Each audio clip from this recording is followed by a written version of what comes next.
Imagine getting dumped because you're supposedly not smart enough, only to watch that same man lose his scholarship, his animals, his research funding, his job. And then 20 years later, you destroy his final chance at a career accidentally. This isn't just revenge. This is justice. And it all started with one man's arrogance. If you've ever been underestimated, cheated on, or told you weren't good enough, then hit that like button, subscribe, and get ready, because this is one of the most satisfying karma stories you will hear this year. I end the mid-90s. A 20-something woman, let's call her Opie, meet a charming guy named Jake. He was older, confident, smart, a PhD student in animal sciences with dreams so big they could barely fit in a small, cramped rental house. To Opie, he looked like fate. They were both moving across the country, just a short drive from each other. He had a warm family, siblings who immediately took Opie in as if they'd known her all their lives. Weekends were spent laughing, sharing tacos, and helping Jake with the small animals he bred and sold. Money was tight, but love felt enough. Or at least, Opie thought it was love. 2 years into their relationship, Opie was lying next to Jake. Soft lights, quiet room, the kind of moment where a loving partner would whisper something tender. Instead, Jake looked at her and said, "I'm having trouble being attracted to you. You've been gaining weight." The words hit her like a slap. Not concern, not compassion, just cold vanity. Opie sat up, her heart pounding with confusion and growing anger. She barely gained 10 pounds. She still wore the same size. She fired back calmly. "Maybe you should offer real food instead of crackers when I visit." Jake blinked. Stunned, she didn't crumble. He mumbled, "Well, I think you should lose weight." Her answer? "No." "So, what are you going to do about it?" He had no answer, because even then, he wasn't telling her the truth. 3 months later, Jake called Opie and dumped her. His reason? You don't know enough about science. It was pathetic. Even Opie knew it was a lie. Eventually, she forced the truth out of him. He was sleeping with one of his 19-year-old undergrad students, a girl named Meg. And Jake, 26 years old, her TA, thought no rules applied to him. Opie was shattered, not just from betrayal, but from the disrespect, the cowardice, the sheer audacity. But she didn't scream. She didn't beg. She didn't break down. She got even that Jake's roommates, George and another guy, admitted they hated what Jake had done. They even threatened to tell Opie themselves if Jake didn't confess. George, kind and supportive, invited Opie over to collect her things and have a fun weekend. And boy, was it fun. But Opie wasn't thinking about petty revenge. She went into that house with open eyes and a camera, because Opie knew something Jake was too arrogant to believe she remembered. He owned illegal animals, one endangered, another banned entirely in the state. He refused to file paperwork. He refused to pay the $25 license fee. He didn't want the government in his business. Well, the government was about to get very involved. Opie photographed everything. Cages, tanks, breeding conditions, the illegal species next to the window, visible from outside. She smiled, because revenge wasn't going to be loud. It was going to be perfect. That night, Opie and George hit the town. They returned tipsy, giggling, leaning on each other. Jake and Meg saw everything. George paraded around in boxers. Opie moaned dramatically. Jake fumed.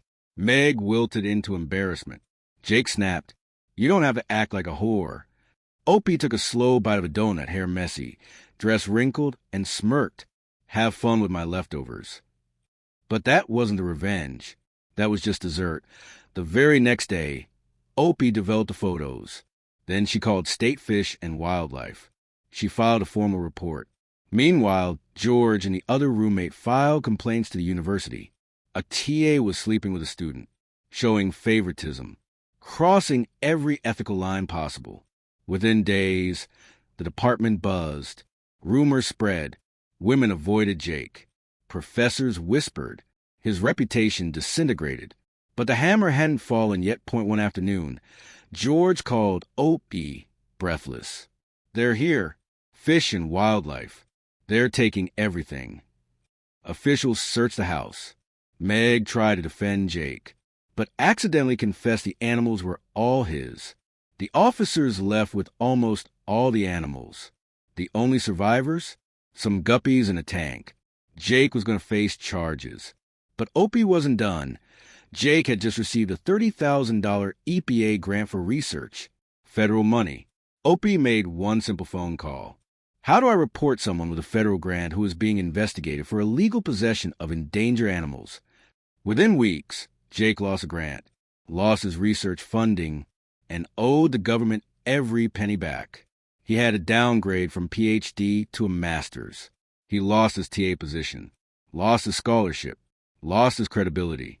He avoided jail barely, thanks to a lawyer Daddy paid for. But the financial damage was devastating. Revenge complete? Not even close. 2 decades passed. Opie built a career helping scientists communicate. The very thing Jake mocked her for. She lectured nationwide, respected, successful, happy. And one day after speaking at a major university, she heard, "Hey, Opie, long time no see." She turned, and there was Jake, older, grayer, eyes duller, hopeful. She stared blankly and said, "Sorry, have we met?" Jake was stunned. He tried to hug her. She politely refused and walked away. Later that night, during dinner with faculty, Opie learned Jake was being considered for a teaching job. She laughed, a short, sharp sound she couldn't contain. Then she said casually, "I'm shocked. He was fired years ago for sleeping with a 19-year-old student." The table fell silent. They said, "We didn't know that." A background check was ordered. Jake's full record, the firing, the loss of scholarship, the complaints lodged, and even his old arrest record, all resurfaced. The job offer vanished. Opie didn't lift a finger. She just told the truth. And karma handled the rest. Jake lost his PhD, lost his grant, lost his animals, lost his scholarship, lost his teaching job, lost his reputation, and 20 years later, lost the one chance he had left. All because he cheated on a woman and called her not smart enough. He never once suspected Opie destroyed him. And she didn't have to lie, fake evidence, or break a single rule. She simply told the truth to the right people at the right time. That is karma at its finest.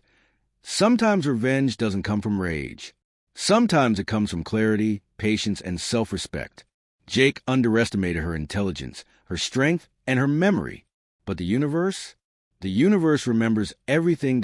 If the story gave you chills, smash that like button and tell us in the comments, what's the best karma you've ever witnessed? And of course, subscribe for more real-life revenge stories every single week.